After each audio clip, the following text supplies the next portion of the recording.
I'm Rob. And I'm Nate. And welcome back to Rob and Nate Record a Podcast. This is the week of Thanksgiving in 2020, and we've had a little bit of a recording hiatus due to just trying to do our part to help slow the spread of COVID in our community. Indeed. So we took a 2-week break to comply with the governor's mandate. And so we're not going to have a full series in November. We're just got a standalone or maybe two. No real theme to this month. So tonight, I'm just going to jump right into tonight without any more preamble than that. Or do you have something else you want to say? I'm so glad we watched this movie. Yeah. So tonight's movie is the 2009 film Bad Lieutenant, Port of Call, New Orleans, starring Nicolas Cage, Eva Mendes, and Val Kilmer. You know, those are the primary names. You've also got Exhibit in there, Jennifer Coolidge, Tom Bauer, and a few others, but your primary characters that you need to be familiar with are Nicolas Cage and Eva Mendes. Eva Mendes. Why did we watch this movie, Rob? Well, because it's a Werner Herzog crime drama. Mm-hmm. And we both were aware of it, but neither one of us had seen it. No. We were talking beforehand, and I was talking about, well, what do I know about this movie? I know roughly when it came out. Turns out it's 2009. I knew that it was Nicolas Cage, and I thought Eva Mendes, which turned out to be correct. I knew that it was Werner Herzog, and I knew that there was an earlier film called Bad Lieutenant with Harvey Keitel from the late 80s or early 90s. I can double check. And I was not clear as to what, if any, relationship existed between the two films. The previous Bad Lieutenant film is 1992. Okay. And that's about all I knew about it. Yeah. And I didn't know significantly more. I had started to do a little bit of research into this, but we both were primarily interested in this because of its connection with Werner Herzog and having done Herzog films earlier in the year. And I've not seen very many of his English language dramas. In fact, the only other one I've seen was Rescue Dawn. Okay. About the German Americans' POW experience in Vietnam. Yeah. Which is a different beast than the film we ended up watching tonight. Yeah, this was a screenplay by William Finkelstein. I was going to mention that I can't remember the last time that I have been more interested in reading a screenplay. Like, I am seriously considering finding and purchasing this screenplay. Yeah, this was an odd, just a very different movie. I don't know. Let's jump into this. What was your first reaction to this night? This is one where it is where do you start? I don't know. That's why I'm throwing it back to you. This movie is just completely out there, and it went through. It changes. Yeah. And my evaluation of the film, at first I'm like, this is a pretty solid, serious crime drama, and I think that the thing that makes it work more than anything is the location. New Orleans is really a character in the film. Yeah. And I think that there's something about a location-driven crime film that can really elevate or make the film. Some other examples that I was thinking of along similar lines would be something like The Friends of Eddie Coyle with its Boston setting, or the Homicide film, not to be confused with the television series that was set in Baltimore in the early 90s. Those are both films that had a very distinctive flavor to the location, as did this film. But this was not my thought about the film by the end of the film. I had gone far beyond the fact that the location was so significant. I don't even know what to call it. But it goes into a sublime weirdness. Yes. To this film that escalates over time. This is a big grin movie. Yeah. I had a big stupid grin on my face because what the heck are we seeing? Yeah. And it just kept getting more complicated, and it kept getting, how is this guy going to get out of it? And he kept getting out of it. He's one of these guys that, the old adage of you could fall in a pile of turds and come out smelling like a rose. He fits that. That's more this than, story. Yeah. The Bad Lieutenant, played by Nicolas Cage. Nicolas Cage, his character is Terrence McDonough, who starts out the movie as a detective. Detective sergeant. Detective sergeant in the New Orleans Police Department. The opening sequence is Katrina. It's right after Katrina, and they're in the building getting something out of another officer's locker, and they find, amongst other things, copies of an arrest report. And Terrence McDonough tells Val Kilmer, whose character is Stevie Pruitt, that he couldn't have that many copies of the arrest report if the guy had been shipped off, and that he must still be in the holding cells. So they go down into the jail portion of the station and find this guy neck deep in water. Yeah. You know, and they're making wagers on how long it's going to take him basically to drown. Yeah, it starts out, bad lieutenant, bad sergeant. These did not seem like really up and up cops. And there's an element of teasing the guy, and there's an element of how serious are they. But eventually, reluctantly, Terrence McDonough jumps into the water, and it's implied that that's when he injures himself. Yeah, he injures himself. Trying to rescue this guy from the cell. Which he succeeds in doing and saves his life. And it's because of that he's promoted to the rank of lieutenant. Yes.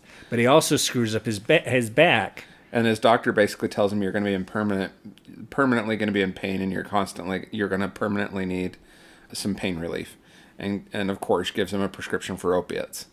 And of course Terrence McDonough can't sustain himself on the prescription opiates that he's getting from his doctor, and devolves into a drug-addicted, gambling-addicted guy who is just scrambling to cover up his own mess all the time and supply himself. This is a case where the whole Nicolas Cage persona factors and plays so well into this performance. At the beginning, it almost didn't. It took a little bit to settle into itself, and there's a couple plot holes in this movie, especially early on. Yeah, there was one particular Nicolas Cage acts on some information, and neither of us were clear on where he got this information, which I think might actually be in there. I think this is a film I'm going to have to rewatch at some point. Yeah, it seems like it's pretty well structured. This is a very odd movie, but at the same time, I can see how this is not a movie that would have gone over super huge.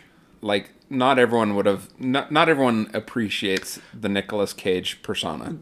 Guess what its IMDb rating is? I actually did not look yet. 85%. Are you kidding me? No, it's got very strong ratings. We may have to look at it, but I don't think it did particularly well at the box office. This movie caught me off guard because, 2009, you would think that a movie starring Nicolas Cage, Eva Mendes, and Val Kilmer would have been more well known than this. I don't think it got a particular wide release. I have a memory of it being shown at the Flicks, which was the kind of the art house cinema in Boise. So I don't know how wide a screen or release this movie got. I think it might have been fairly limited. Yeah, and we should go ahead and throw out there that this movie is rated R, and deservedly so. There's not really a lot of nudity. No, there's not only graphic violence. There's only but there one is violence. kind of sex scene. Yeah. Which is just such an unusual scene. Yeah, it was very odd. I'm not sure that scene needed to go that way. But at the same time, I remember commenting afterwards, like, I've never seen anything like that before. It's like, this movie has given me something new. Well, but that's where that plot hole was, because it goes from that scene to he's going to the pharmacy grocery store acting on that tip that we never knew where it came from. Or we didn't catch it in our first viewing, at least. But yeah, by the end of this film, it's unbelievable how he comes out of this. It is. He goes off the reservation. He is just drug-addled, and it's hard to imagine people not treating him as he is obviously drug-addled. Well, and everyone around him is getting clean. Yeah, that's this ongoing joke, is there's multiple people that kick the habit over the course of this film, characters of varying degrees of importance. Yeah. Whereas our bad lieutenant never does. Yeah. Our bad lieutenant, who, by the way, does not end this film as lieutenant, but because of his improbable successes and his brilliant but also kind of improvised plays about a number of different plot lines that could have just completely destroyed him and his career, don't, and he ends up our bad captain at the end of the film. Well, and I guess there was one kind of odd moment in this film that it kind of pays off at the end that I hadn't caught, and he has this interaction with Exhibit, whose screen name is his character name is Big Fate, who's a big drug dealer. At one point, he's having an interaction with him, and he tells him that he doesn't care about the 5 the quintuple homicide that opens the movie, says, I didn't care about any of them anyway. And yet he uses this scene where he convinces him to smoke his lucky crack pipe, and then goes and puts it back in the crime scene and sends one of the detectives back to go, because he had a vision. Yes, and you didn't know what to make of this. Like at first you're like, well, he's just gone off the deep end and he doesn't care. Yeah. But he did. Yeah. He does care about his job. Yeah. Improbable as though it may seem. Yeah, it takes a lot of twists. I mean, can you even pinpoint how many twists this movie takes? Oh, I would have to watch this probably several more times to be able to give an accurate breakdown of the plot. And chronicle them, yeah. Yeah, I mean, the simplest synopsis of this plot synopsis of this is that Terrence McDonough is a drug and gambling addled detective in post-Katrina New Orleans investigating the killing of 5 Senegalese immigrants. That's about as simple as you could make this. And eventually he befriends befriends the drug lord that's either did it or ordered it done. Yeah. And you think he did it because he's trying to deal with his gambling debts and this kind of extortion thing going on involving his girlfriend, Eva Mendes, who's a kind of high-class prostitute. And he's just playing, he's playing everything against the middle, and he lucks out. I wish I knew gambling analogies more, but he just runs the table at the end of things.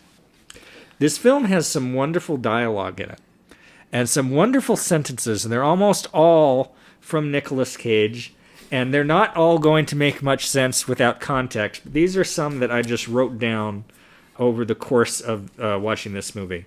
I snorted what I thought was cocaine. It turned out to be heroin. Yeah. You don't mind if I light one up, do you? I find that it relaxes me. He's telling a man that he's in the process of arresting. Have a good time! Jennifer Coolidge after Nicolas Cage takes his dad, who's a retired police officer, to one of his meetings. And there's a good payoff to the dad going to the meetings later on. You ever been to Biloxi? As he takes the suspect, or the witness that he's supposed to go bail out his girlfriend from an awkward situation at a casino. We don't hit women down south. I don't think that's true. Yeah. You want to see my picks for the Pac-10? Yeah. The random guy that he has to talk to at the sports bar to find out how his game's going. Do I look like I want to see your picks? Do I look like it?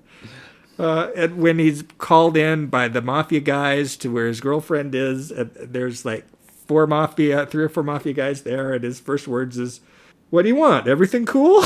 Yeah. Where obviously everything is very much not cool. My best effing detective, and I've got to put him on effing property duty. In the property room. Yeah, which is exactly where he wants to be, because he's been skimming stuff from the property room for apparently years. Yeah. With the aid of Michael Shannon's character as a brief part. Michael Shannon would work again with Werner Herzog in the lead in a film with the wonderful title of My Son, What Have You Done? Which I guess is also a murder mystery thing. You're right. This is a good spot to build condominiums. Baby, I've been talking to your father a lot, and I think I'm going to start going to meetings again. That was a great twist. He has to hide the prostitute, drug-addicted girlfriend with the father who's in 12-step. Ends up getting her sober, getting her into rehab. Yep. As he continues his descent. You don't have a lucky crack pipe? Shoot him again. His soul's still dancing. Which is one of his various hallucinations, which I'm going to circle back around to in a moment. I found the spoon. Do fish have dreams? Everything I take is prescription except for the heroin. You know, Chavez, I still hate that I ruined my underwear for you. The very end of the film ties into the beginning, because when he dives into the water to save that guy, Chavez, who he eventually, by coincidence, runs into at the end of the film, he does complain that he's wearing $55 underwear that his girlfriend got him, and that he's going to ruin them. Yeah. Yep. And then the dancing, shoot him again, he's still dancing. There's a massacre scene, but he's still seeing this guy that got shut up doing like breakdancing moves because he's all drugged out. Shoot them again. Deshaun Hackett, what for? Terrence McDonough, their soul's still dancing. Yes. So after the man is shot again and the breakdancing soul lies on the ground too, we see in its presence an iguana Yeah. that we saw earlier in the film, in which there was a debate over whether the iguana was really still there. And then it has what I referred to as the Tom Jones iguana scene, where for 45 seconds they have these close-ups on a couple iguanas and they're playing Tom Jones type music. Yeah. And it has no apparent relevance to anything. With Val Kilmer and Nicolas Cage standing in the background. And then eventually Nicolas Cage gives the iguana this raised eyebrow look that makes you want to laugh out loud. And then they go get their suspect. That and another very Herzogian shot was the wreck alligator? with the alligator. Yeah. So Nicolas Cage is trying to pay off his bookie, and he'll get a better deal if he's able to solve some parking or some traffic tickets that his daughter had, who's facing the possibility of losing her license. So he goes straight to the commanding officer of the traffic squad, who is at a rather severe accident involving a alligator and a car that's like rolled over, and tries to get that guy to agree to waive these tickets, and he basically refuses. And so he's got to find another way to do that, which eventually comes in the form of a female cop played by Fairuza Balk. I'm mispronouncing her name. She was in The Craft, and she was Dorothy in Return to Oz in the 80s, which is a trippy movie itself. She was also in American History X, Almost Famous, and she was in the 1996 Island of Dr. Moreau, where she played the daughter of Marlon Brando's Dr. Moreau. Anyway, it was neat to see her. Yeah. There's, and it was neat to see Jennifer Coolidge playing not your average Jennifer Coolidge character. Yeah. Which is usually kind of the bimbo-y, scatterbrained. And this lady was much more realistic. She wasn't super sharp, that's for sure, but she's much more dramatic presentation. And do you remember what the closing line of the film was? Oh, no. Sorry, that wasn't the very last line. It's the second to last line. You think fish have dreams? Yep. Because the closing line is then, I still can't believe I wasted a $50, I'm still at $55 pair of underwear on you. Chavez, I still hate it that I ruined my underwear for you. Yeah. So apparently, some of these are going to come from, most of these are going to come from the trivia section on IMDb. Nicolas Cage claims that he was never under the influence of anything throughout filming of this film, in contrast to leaving Las Vegas from 1995, in which he actually genuinely got drunk to play an alcoholic. Mm-hmm. I'm not 100% sure I believe that. Nicolas Cage, that's some excellent acting. Yeah. Now, this one is extremely random, and I think you're going to appreciate this, if for nothing else other than for the Herzog-esque of this fact. So that jail scene, the water that they had to get looking nasty like that, do you know how they got that like that? So apparently, according to Werner Herzog, 2,400 cans of decaf coffee had to be used to make the water appear to be river water in the jail scene. They first attempted to use paint, but that proved to be toxic. Then the production team used regular coffee, but the actor absorbed it through his skin. Yeah, that's really funny. In a June 2008 interview with The Guardian, Abel Ferrara, who directed and co-wrote the original Bad Lieutenant from 1992, said that finding out his movie was being remade was a horrible feeling, like when you get robbed, and that those involved in this remake should all die in hell. He also wondered how Nicolas Cage can even have the nerve to play Harvey Keitel, and called screenwriter William Finkelstein an idiot. Herzog responded that he had never seen the original film and had never heard of Ferrara. In 2018, at the Newcastle International Film Festival, Ferrara said that he had finally met Herzog years after the release of the remake and made peace with him, something Herzog had wanted to do since hearing about Ferrara's outrage. This is a remake? Evidently. I'm skeptical about that. Herzog directed it, but it was written by... He said he'd never heard of it, so isn't it just a different story that has a similar title? Although being promoted as a remake of Bad Lieutenant from 1992, during its early production, director Werner Herzog claims that this is not a remake. He says that he has never seen the original and therefore does not consider this a remake. Additionally, producers seem to have added Bad Lieutenant to the title in order to get better marketing. Whether remake or reimagining, Follow-up or none of the aforementioned, both movies are clearly connected to the basic plot of following a drug-addicted violent cop during his encounters with crime and sex. Okay. So it's a very loose thematic cousin. It does make me curious to see the original film. And certainly, this is something that I can see a young Harvey Keitel doing. I don't know if it would be quite as crazy, but he's got his own Well, and the setting brand also of was crazy. very different in the original. I want to say the original was set in New York, but I think I'll cover that in some of these other facts later on. But you might also appreciate this one, Nate. During filming, Nicolas Cage asked the entire set for silence to make a declaration. Once the set had gone silent, Cage pointed to Werner Herzog and proclaimed, "Finally, someone who knows what he's doing." This was in reference to Herzog's method of only filming camera setups that he intended to use in the final film, as opposed to shooting extra setups that he might never even use in the film. Mm-hmm. There's a cameo of Herzog in this. Did you catch his cameo? I did not catch him. It's not an actual cameo; it's a voice cameo. Okay. Any guess on where Herzog? Is he one of the sportscasters? No, he's the voice of the client leaving a message on Frankie's answering machine. Oh, okay, that's funny. The one that Nicolas Cage asks him about. You need to call him back? Apparently, Nicolas Cage snorted baby powder for the cocaine scenes. Okay. That seems like it might not tickle. Yeah. It might make you sneeze. So have you seen Strozek from 77? Wozniak? Strozek. Strozek. You'd have to refresh me. It's a 77 film from Herzog, but apparently the dancing soul scene is an homage to Herzog's early classic from 1977, which features an iconic scene of a dancing chicken set to the exact same Sonny Terry song, Old Lost John. I don't think I've seen that one.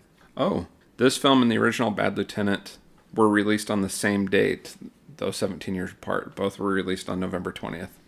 Interesting. So we're actually watching this on the week of its release, This is another Herzog Cage connection. Nicolas Cage and director Werner Herzog have strong connection with F.W. Murnau's Nosferatu. Oh, yeah. Cage's performance in Vampire's Kiss, 1988, was heavily influenced by Max Schreck's in Nosferatu in 1922, and Cage's company Saturn Films went on to produce a movie about the making of Murnau's Nosferatu called Shadow of the Vampire from 2000, which we recently discussed. Werner Herzog directed a remake of the 1922 Nosferatu with Klaus Kinski called Nosferatu the Vampire in 1979. So this movie was originally supposed to be set in New York, but Nicolas Cage changed the setting to New Orleans to help them after Hurricane Katrina. I'm so glad that it's not set in New York. I could see how this would work in New York. I think in this instance it worked better in New Orleans. And actually, looking into it, the original film is set in New York. So if you're going to make something with a similar plot, you want to mix it up. And again, I love the New Orleans in this film, the post-Katrina New Orleans. Yeah.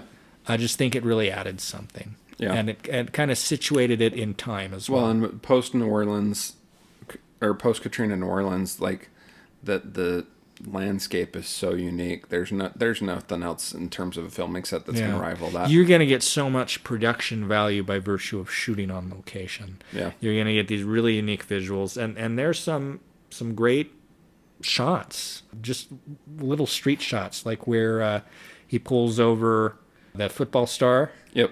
It's just a very unique place.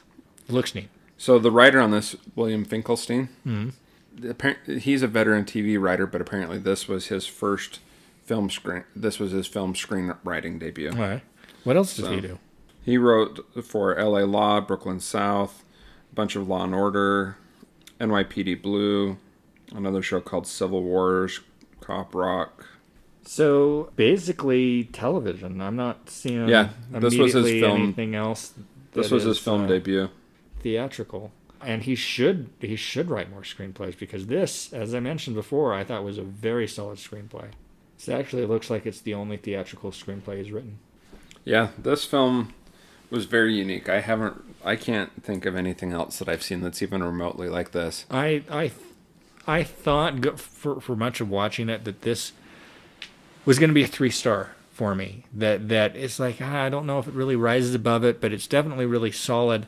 And then as it got towards the end and just reached this whole new level of craziness and these various plot lines started to move back together and you got to see how finely constructed this movie actually is, it upped it for me. Well, and the cinematography is consistently tremendous throughout this. I mean, Werner Herzog is a great cinematographer, and it's very well composed. I mean, it's the shots are better composed than they need to be, and it's really the shots in this. There's some really beautiful shots in this. Yeah, it was. And I think the performances all work. Yeah. It's just such a quirky film, and it just goes beyond anything that I was expecting out of it. I really thought that this was going to be middling. Yeah. But I am going to go ahead and tell you what I rate it. Yeah. I'm giving this thing 3.5 stars. And 8 on the 4-star scale. I'm going to give it an 8 on the 10-star scale. Wow. I'm just a little bit below you. I'm going to give this 3 stars on the 4-star scale, and I'm going to give this 7 out of 10 on the 10-star scale. Where did you say you saw that this got an 85% rating? It's on Rotten Tomatoes. Rotten Tomatoes. On IMDb, it only gets 6.6 as its aggregate score. And you speculated about its box office. Yeah, not very good. Did you look it up? No. Any guesses? No. I'd be curious to know what it cost to make. So it had an estimated budget of $25 million. More than I would have thought. Yeah. It looks like it might have originally been released in France because its opening weekend box office is given in French from France, and it was like $958,000. Its gross domestic, it says, is $1.7 million. So that couldn't have gotten a real wide release here in the U.S. Worldwide gross, it says, is $10,600,000. So it was a failure. Yeah. It was a failure at the box office and financially, but I don't think it's a failure as a film at all. It's like I said, it's very so unusual and unique. But again, I'm really surprised that this didn't get more play with who's in it. My theory is that it was just not actively promoted, and they played it safe because, again, my memory... With a $25 million budget, why wouldn't you promote it more? My memory is that it was not widely released and that it showed at art house cinemas and not in the cineplexes. And that is more or less going to doom something like this to mediocre box office. Now, I think if they had really promoted it, I still don't imagine that it would have done all that great, but it should have made more than $1.5 million. Well, $10 million is its worldwide gross, but yeah. This should have made money. Yeah. It's very odd. Very different, but yeah. So I recommend. I don't recommend to everybody. I'm still a little bit baffled by this movie. Like, can't think of anything that I've seen that was like this. Yeah, I don't, like you said, I wouldn't recommend it to everybody. It is rated R. There is very prevalent drug use throughout. Some sexuality. Some violence, but not graphic violence. But yeah, it was good. Yeah. Anything else to say on this one? No. I mean, this is one I'm going to have to ruminate on for a while. Yeah. Well, I'm Rob. And I'm Nate. And this is Rob and Nate Record a Podcast. And now we're going to move into a soda in a minute. Anything else to say on that, though? That was just so different. The first, half hour, 40 minutes, I was like, I don't know if this is good or not. But it was good. I was thinking at first this is solid, serviceable cop drama. Yeah. And then it just went into crazy town. The guy that plays Big Fate, do you recognize him from anything else? He was the guy that MTV's Pimp My Ride. That's who he is. Oh, really? He was the host of Pimp My Ride. No, I never saw that. Yeah. All right, let me go retrieve our soda for tonight.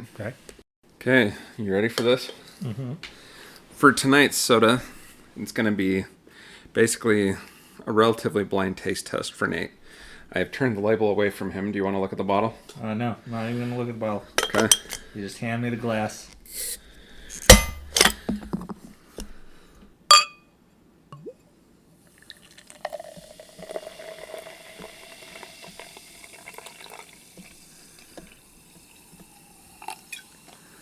I have no idea what I'm getting. Let's hope this does not make me angry. Is this the kitty piddle that you were trying to get us? No. This does not even remotely taste like what it's supposed to be. It's acidic. I'm rather disappointed by this. It does not taste good. It not quite rancid, but like a cousin of rancid. Wait till you see the label. This is not even remotely what it's... Okay. Does this even smell like anything to you?